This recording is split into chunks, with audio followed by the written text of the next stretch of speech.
What's going on, Bolt fam? So, I wanted to talk about this a little bit because I've been hearing a lot of this, with everything that happened against the Vikings, and we're talking about Staley, and, everyone's talking about getting him fired. Well, we want him fired. He's not the guy. And, about the fourth down conversions. Now, don't get me wrong. I agree with everything in the beginning. I'm not defending this man. I've been out on him since last season, even before the Jaguars game. There was a lot I've seen that it's not head coaching material. Look, man, the biggest downfall for you is going to be this to me. You can't say you specialize in something and you've now had a few years in to build a defense, which is where you specialize, and be the worst defense a year in and year out. You already had an opportunity to go through 2 off seasons and you still have not brought in good pieces to fit your scheme. And we're still just horrible defensively. And when we see other defensive minded coaches be able to produce great defenses within a year, I can't defend that. And I think that is a huge problem, but we're not here to talk about that right now. I'm going to talk about something that I think, something that's been talked about a lot, right? Everyone is grilling him about the fourth down that he went for against the Vikings. Now, I have a different opinion on it, and here's my 2 cents on it, right? But I'm going to preface this by going back a little bit. I remember when Staley got hired. He got hired and he was extremely aggressive his rookie season, right? He was going for it on fourth down, and I was okay with this. I'm okay with this because it started to build an identity for the Chargers. We had great weapons. We have an amazing quarterback, and a quarterback that was mobile. So for me, I was okay with that, and with the idea again that you were a defensive genius. I thought, well, if we were going to go for it, we had a prolific offense and we had a defense that was going to be able to make stops. This makes sense to me. It's a great identity to build off of. Fantastic. Then we get into the second season, and Staley took so much heat for going for it on fourth downs, and a lot of fourth downs not going his way for many reasons. We're going to talk about that right now. I think one of the biggest ones I remember from his rookie season was against the Raiders on a game we needed to win to get to the playoffs, and we went on it on like our own 18-yard line because he was trying to get momentum back for the offense, but the offense was horrible up to that point. So why would you think that going for it in that situation was gonna, was worth the risk at that point, right? I don't know. It just didn't make sense to me. But so then it seems like second season, Brandon Staley tapered off going for it on fourth down. That became a bigger issue to me because then it's like the identity that you were trying to build, if you backed up on it because of all the heat you were taking from everyone else, that tells me you don't believe in the identity that you were trying to create. If that's the case, then why would your players believe in it?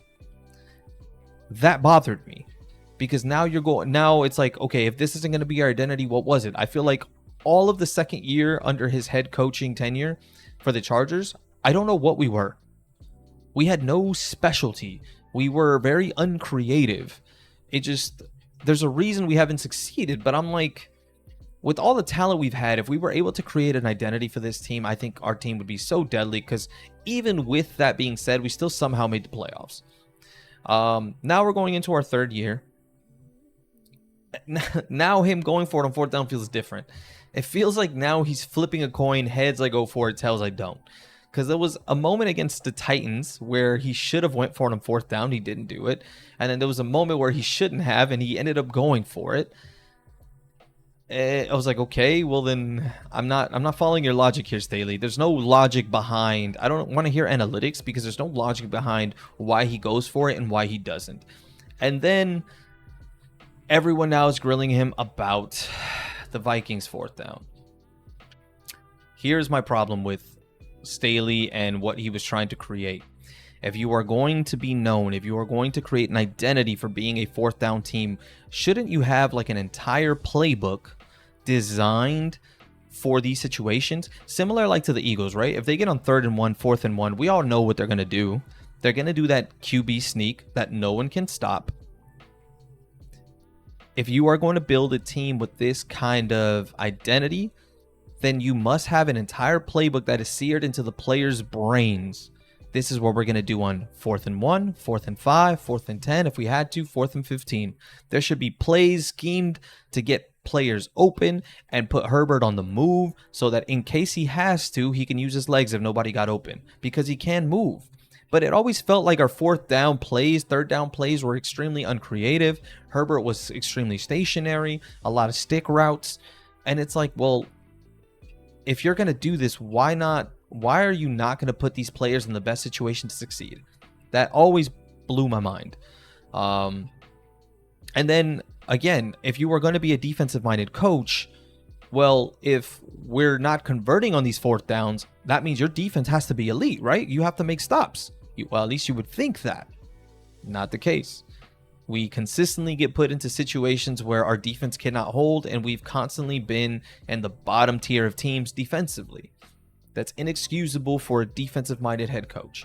The other thing that really... So then now going into it against the Vikings, right? Because we all get it. Staley got bailed out. But the problem for me is Herbert and Keenan Allen were dealing all day. Our offense felt so efficient. So it felt unstoppable at that point in time.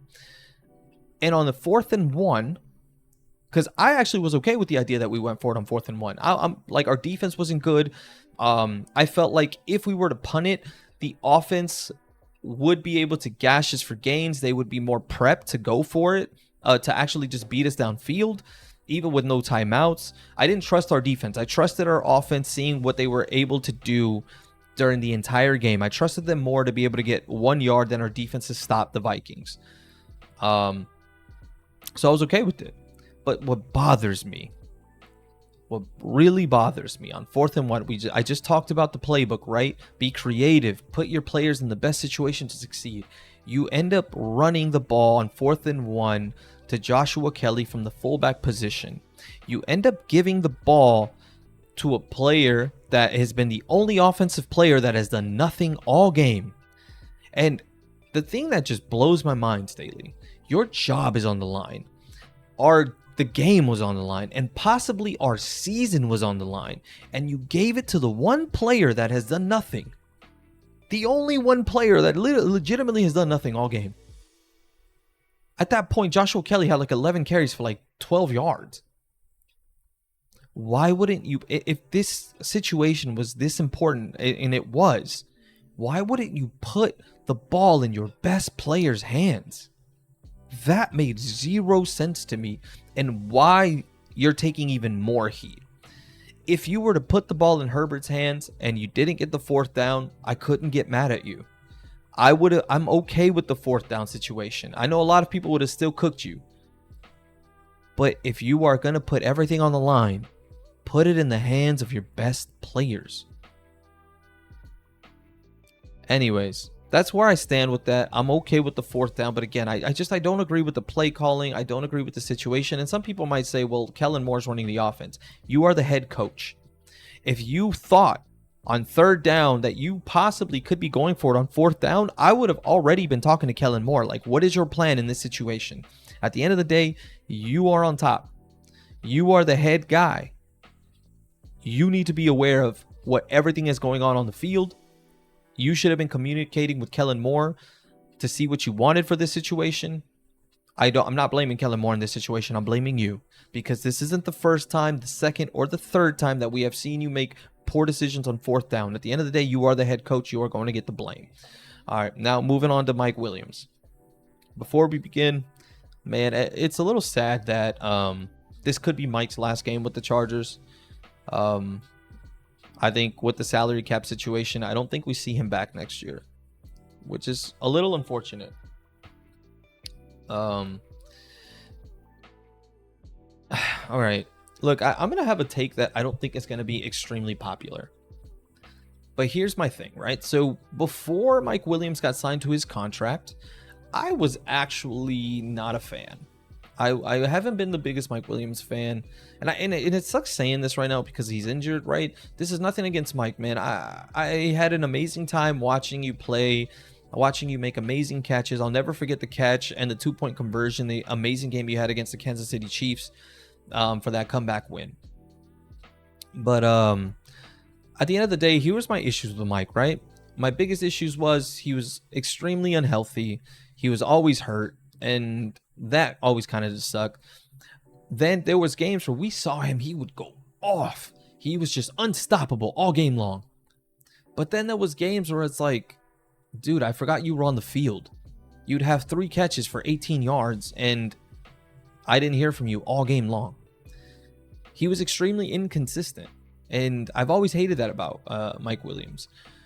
And I can't even blame that on Lombardi, because he was like that under Anthony Lynn and Mike McCoy. And now, again, none of them were great head coaches, but like I said, 3 head coaches, and you've always kind of been similar. It was either injury prone or inconsistent.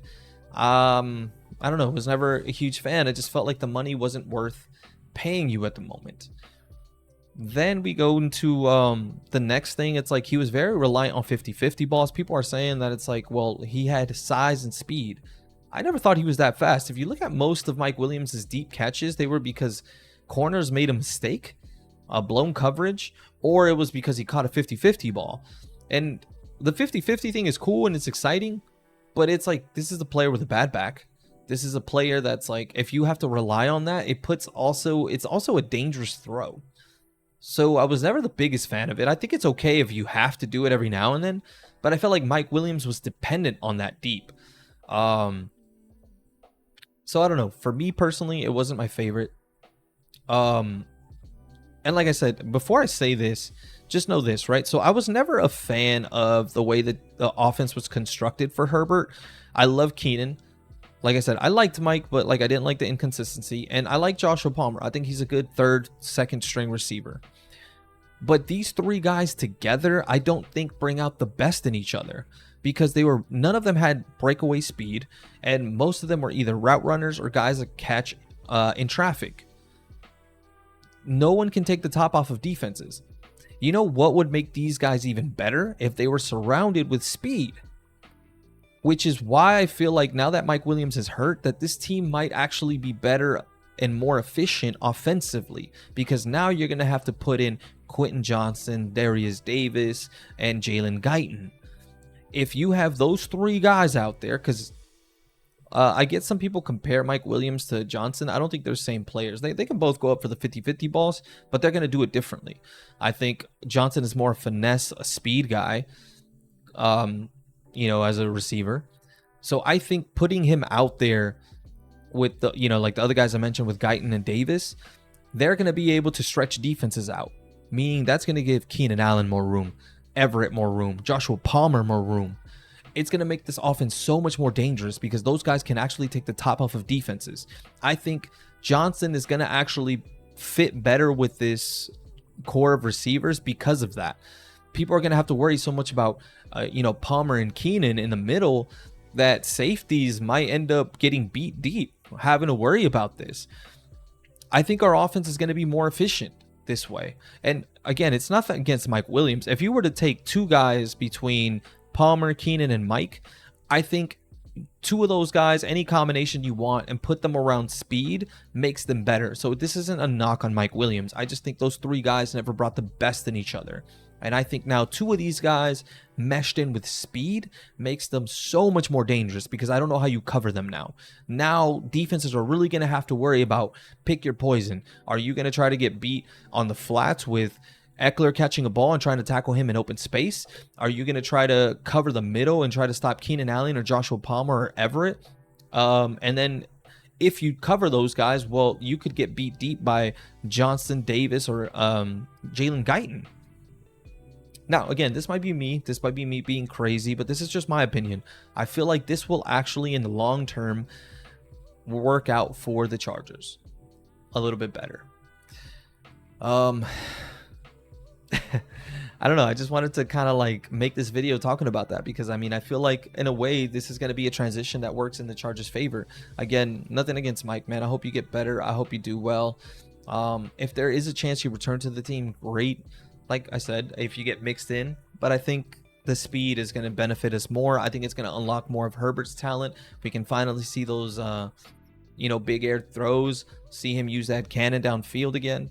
So I'm excited to see what happens next. Now again, hopefully Johnson turns out to be the receiver that we were hoping for, because we can't sugarcoat it no more. He's got to be out there now.